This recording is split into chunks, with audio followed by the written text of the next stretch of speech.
এই মামলার প্রিপারেশন নেওয়ার জন্য যথেষ্ট পরিমাণ সময় আমি পাই নাই। অনেক ভলিউম অফ পেপারস আছে, সেই পেপারসগুলি দেখা বোঝা একটু সময়ের ব্যাপার। সেই কারণে এবং ইন দ্য মিনটাইম আমি একটু অসুস্থ ছিলাম বেশ কয়েকদিন। সব কিছু মিলিয়ে লার্নেড কোর্টের কাছে আমি এই আবেদন করেছি। লার্নেড কোর্ট আমার সময়ের আবেদন মঞ্জুর করেছে এবং আগামী সোমবার দিন ধার্য করেছে। আমি চেয়েছি 15 দিন, উনি আমাদেরকে এই 7 দিন দিয়ে 7 দিনের একটু কম 6 দিন হয়েছে।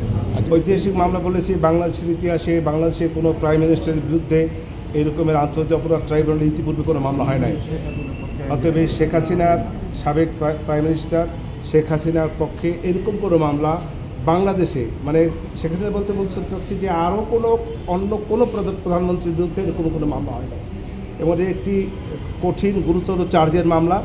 এই কঠিন গুরুতর চার্জের মামলা এই কারণে আমি সময় চেয়েছি, আমি পরিপূর্ণ প্রস্তুতি নিতে না পারার কারণে। আমার এই ক্লায়েন্ট যাতে এই মামলা থেকে অব্যাহতি পায়, যদি অব্যাহতি এই আজকের রাতে আগামী লার্নেড কোর্ট যদি নাও দেন, আমার চেষ্টা থাকবে, আপ্রাণ চেষ্টা থাকবে তার পক্ষে তাকে এই মামলা থেকে খালাস করার জন্য সর্বোচ্চ চেষ্টা আমার তো পক্ষে থাকবে। যে আমি মনে করি যে তার বিরুদ্ধে যে 5টি চার্জ আনা হয়েছে এই চার্জগুলি সঠিক হয় নাই, এই চার্জগুলি সঠিক না বিধায় আমি ডিসচার্জের আবেদন দেবো। নজির যদি নাই, কিন্তু হইতেও তো পারে, নজির তো যে কোনো সময় হইতে পারে, যে কোনো সময় যে কোনো মামলার নজির হইতে পারে।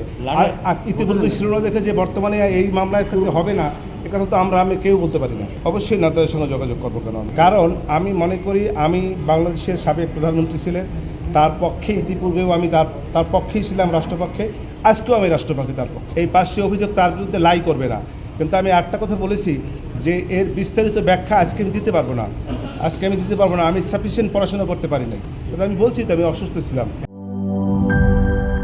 সানবিট সব দিবে সামাল। সানবিট ম্যাজিক প্রেস ডিশওয়াশিং এর মাথা ঘোরানো সলিউশন।